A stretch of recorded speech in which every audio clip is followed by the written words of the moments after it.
G'day everyone and welcome to a little seashell video. I sometimes get asked how I clean my shells after I take them home, so let's just have a super casual video about how I do that. First of all, this is like the best thing I've ever stolen out of my dad's toolbox. It is some kind of metal pick that he bought like, I don't know, 30 or 40 years ago when he did his telecommunication apprenticeship. It's just a metal pick.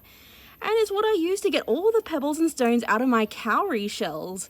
I just think it's like, I don't know, the best thing since sliced bread.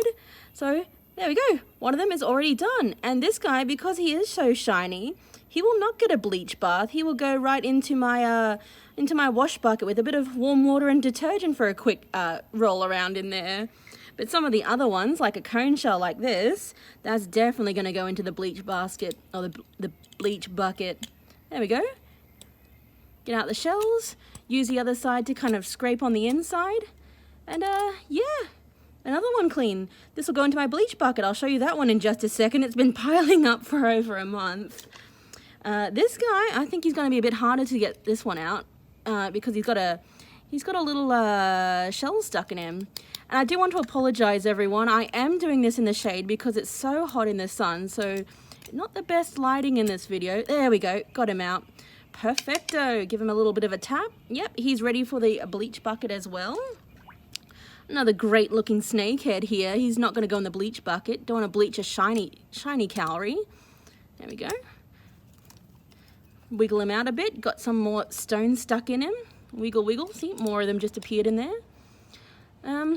Yeah, so it just takes some persistence. Like I might leave my shells sitting because I'm too lazy to do this immediately after the beach. I might leave them sitting in the bucket for like a month, and then I have to do like hundreds of shells all at once. It takes a few hours to do all the cowries and cones. I did not knock the camera. And you know, sometimes these Spangler's trumpets get stones stuck right in there as well, which need to be picked out. So we'll just,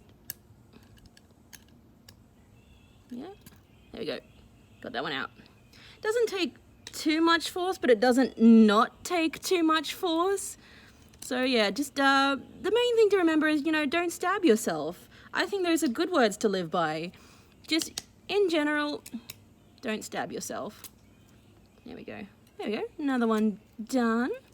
Still got something rattling around in there. Hopefully that'll fix itself.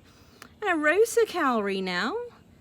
Let's take a quick look at what needs to be done on him. He's got it gets harder with the cowries if they have like closer together teeth. When they have a lot smaller teeth, it certainly becomes a lot harder to get all the pebbles out, especially with like little bean trivias or little graceful cowries. It's probably a little like a pin, like a sewing needle pin job for those ones.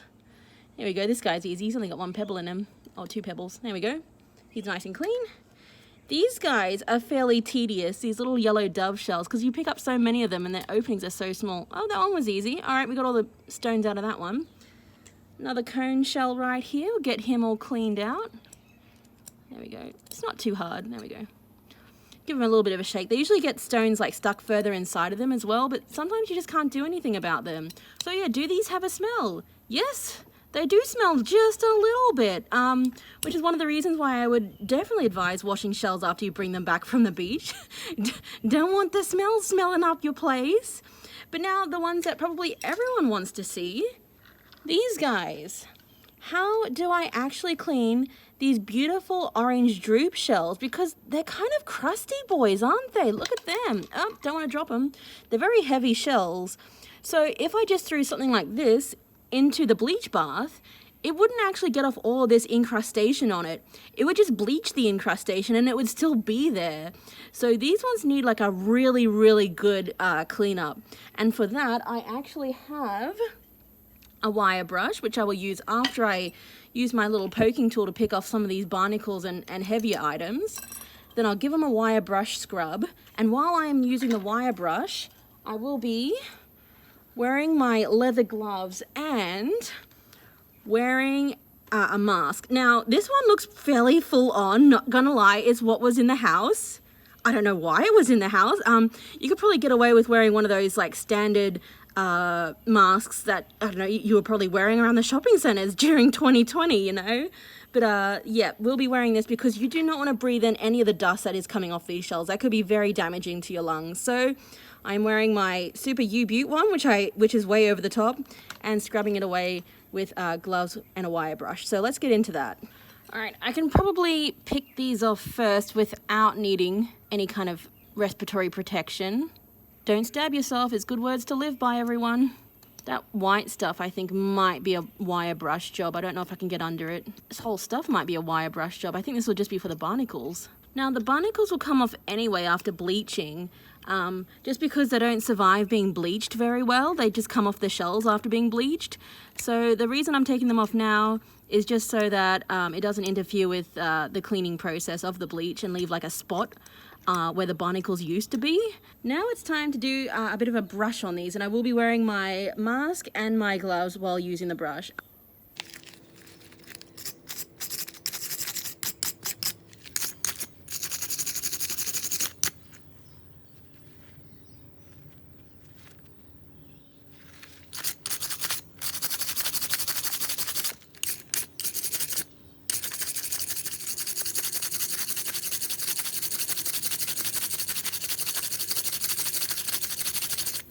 The dust mask is off. I would like to point out that this is very much an outside job. There is a lot of stones on the ground. There's a lot of these metal brush parts.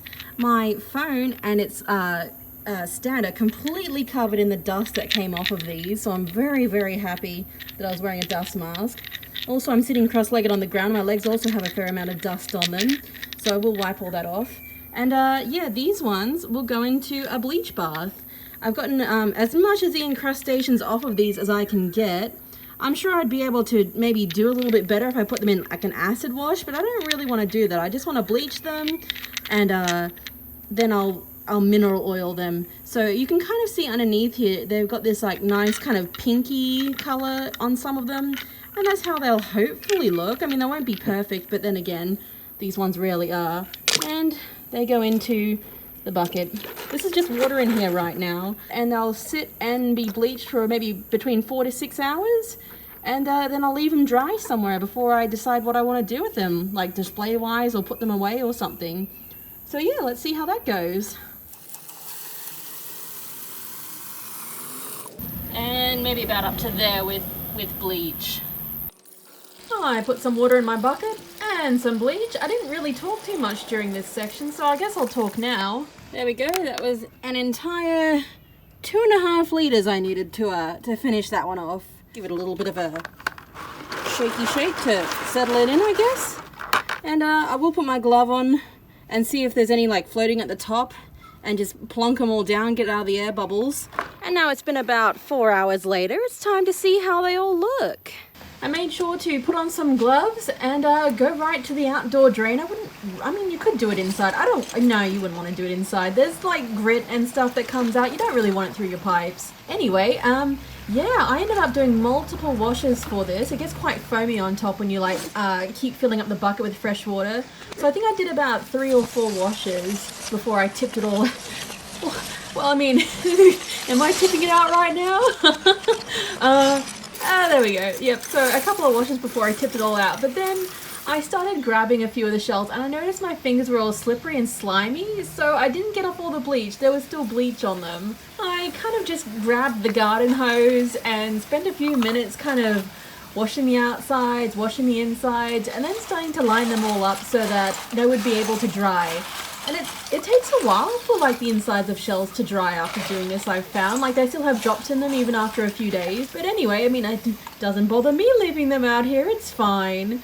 I'm, you know, organizing them. I don't really have to. It's just some kind of OCD part of me wants to put all the tritons together, all the trumpets together, all the bonnets together, all the moon snail together. Oh, I love that nurite. Oh, that's my favorite chameleon nurite. Oh, yep. Anyway, I got distracted. Anyway, oh, this was before I actually put together my my big jar of lace coral. I actually filmed this like a month and a half before putting it onto YouTube, so it was a while ago. So yeah, a lot of this lace coral already went into my big jar of lace coral that I have in my house.